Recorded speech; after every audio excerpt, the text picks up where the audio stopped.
Hello दोस्तों, आप सभी का मेरे YouTube चैनल में स्वागत है। आज हम पढ़ेंगे अध्याय 11 धातुओं का रसायन केमिस्ट्री ऑफ नॉनमेटल्स का लेक्चर 4, जिसमें आज का हमारा टॉपिक है धातुओं का आवर्त सारणी में स्थान कहाँ है का लेक्चर 2। तो चलिए हमारे आज के टॉपिक को स्टार्ट करते हैं। धातुओं के अंतर्गत समूह 14 का एक सदस्य कार्बन, समूह 15 की 2 सदस्य नाइट्रोजन और फास्फोरस व समूह 16 की 3 सदस्य ऑक्सीजन, सल्फर और सिलीनियम को रखा जाता है।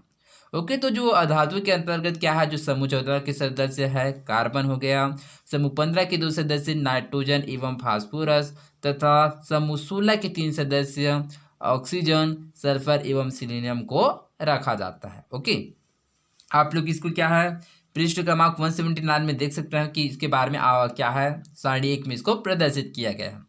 समूह 17 को हैलोजन समूह कहते हैं। इस समूह के 5 सदस्य फ्लोरीन, क्लोरीन, ब्रोमीन, आयोडीन एवं एस्टाटीन भी अधातु हैं। ओके, तो जो समूह 17 में उपस्थित जो हैलोजन समूह होता है, इसमें 5 सदस्य जैसे कि फ्लोरीन, क्लोरीन, ब्रोमीन, आयोडीन एवं एस्टाटीन भी अधातु हैं।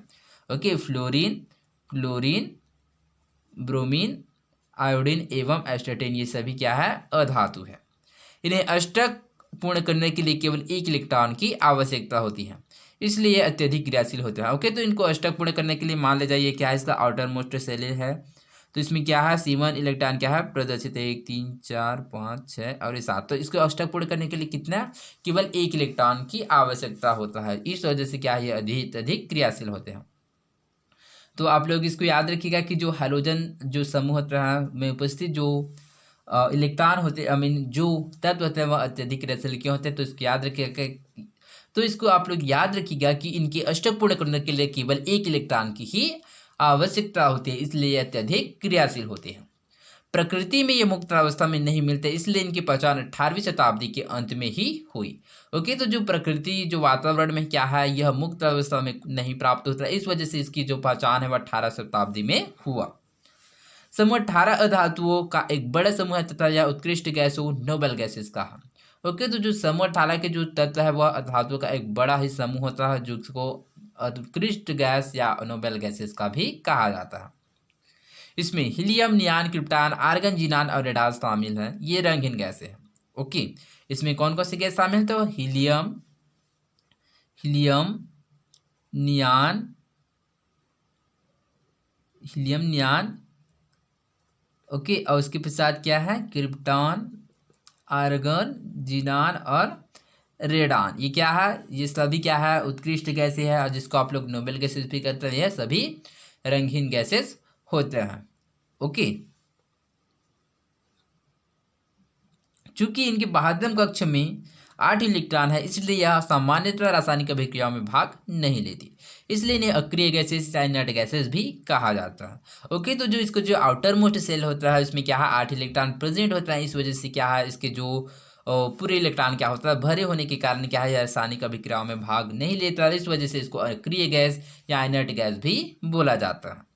ये सभी वायुमंडल में बहुत ही कम मात्रा में विद्यमान है, अतः इन्हें दुर्लभ गैस या रेयर गैस भी बोला जाता है। ठीक इसी प्रकार क्या है यह वायुमंडल में क्या है बहुत ही अल्प मात्रा में स्थित है, इस वजह से इसको दुर्लभ गैस या रेयर गैस भी कहा जाता है।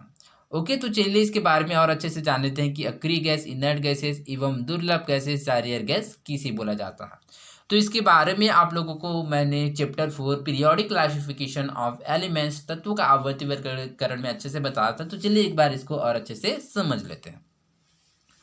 अक्रिय गैस, अक्रिय गैस उन गैसों को कहते हैं जो सामान्यतः रासायनिक अभिक्रिया में भाग नहीं लेते और सदा मुक्त अवस्था में ही पाए जाते हैं, उसे ही अक्रिय गैस या इनर्ट गैस भी बोला जाता है। तो अक्रिय गैस क्या होता है, तो इसकी क्या है बाह्यतम इलेक्ट्रॉन में क्या है पूर्ण इलेक्ट्रॉन भरे होने के कारण आप ये लोग इस प्रकार से भी बोल सकते हैं कि इसके अष्टक पूर्ण होने के कारण यह रासायनिक अभिक्रिया में भाग नहीं लेते एवं सदा यह मुक्त अवस्था में पाया जाता है, इसलिए इसको अक्रिय गैस, इनर्ट गैसेस, दुर्लभ गैस या रेयर गैसेस भी बोला जाता है। तो आप लोग इसमें कंफ्यूज मत होना कि अक्रिय गैस, इनर्ट या दुर्लभ गैस या इनर्ट गैसेस या रेयर गैस अलग अलग है, ये सभी क्या है एक ही प्रकार की गैस है जो उसको क्या है समूह 18 को डिनोट करता था, समूह 18 को ही प्रदर्शित करता है। ओके, क्या आप किसी ऐसे तत्व को जानते हैं जो अधातु है किंतु उसे आवर्त सारणी में बाईं ओर रखा गया है?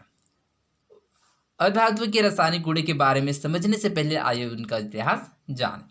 ओके, तो इसके बारे में हम लोग कल जानेंगे कि क्या आप किसी एक ऐसे तत्व को जानते हैं जिसको जो अधातु है किंतु उसको आवर्त सारणी में बाईं ओर रखा गया है। साथ ही हम लोग कल अपना न्यू चैप्टर होगा वह जो अपना न्यू टॉपिक होगा वह है अधातु के रासायनिक गुण के बारे में समझने से पहले आइए उनका इतिहास जाने। ओके, तो हम लोग अधातु की क्या इतिहास के बारे में जानेंगे किसमें, अगले लेक्चर में। तो आई होप आप लोगों को समझ आया होगा। तो आज के लिए बस इतना ही, मिलते हैं अगले वीडियो में। धन्यवाद।